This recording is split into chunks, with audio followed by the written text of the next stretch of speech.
Already প্রত্যেকটা media চ্যানেলে যে ট্রেন্ড চলছে সেই ট্রেন্ডে স্পষ্ট বোঝা যাচ্ছে আমাদের ভারতীয় জনতা পার্টির সরকার তৃতীয়বারের মতো ক্ষমতায় আসছে এবং আমাদের বিশ্বের সবচেয়ে বড় নেতা যিনি যশস্বী প্রধানমন্ত্রী নরেন্দ্র মোদীজি তৃতীয়বারের জন্য প্রধানমন্ত্রী হতে যাচ্ছে, শুধুমাত্র সময়ের অপেক্ষা।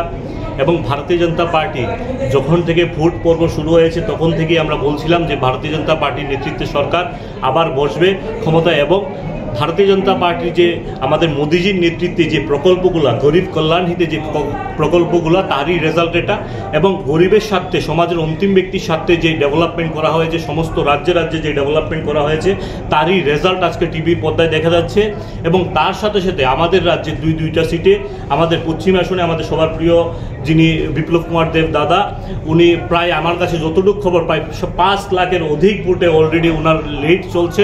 এবং পূর্ব যে আসন, সেই আসনে মহারানী কৃতি দেবী সিং দেববর্মা মহোদয়া, উনি অলরেডি প্রায় 4 লাখের উপর অধিক ভোটে অলরেডি লিড নিয়ে আছে এবং যা রেকর্ড। এবং তার সাথে সাথে রামনগরও অলরেডি যতটুকু খবর 13-14 হাজার ভোটের লিড নিচ্ছে।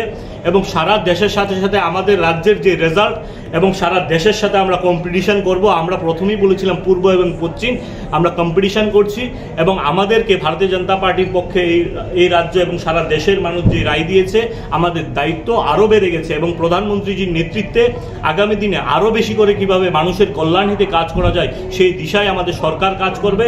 এবং আমাদের রাজ্য সরকারের তরফ থেকেও মানুষের কল্যাণ হিতে কাজ এবং সমাজের অন্তিম ব্যক্তির উন্নয়ন কিভাবে সাধন করা যায় সেই দিশাকে অগ্রিম ভাগ দেখে সেই কাজ করা হবে। এবং মানুষের জন্য আরও বেশি করে কিভাবে ডেভেলপমেন্ট করা যায়, এই দেশকে সারা বিশ্বের মধ্যে কিভাবে 1 নম্বর দেশে নিয়ে যাওয়া যায় সেই দিশায় আমাদের প্রিয় প্রধানমন্ত্রীজি কাজ করবে।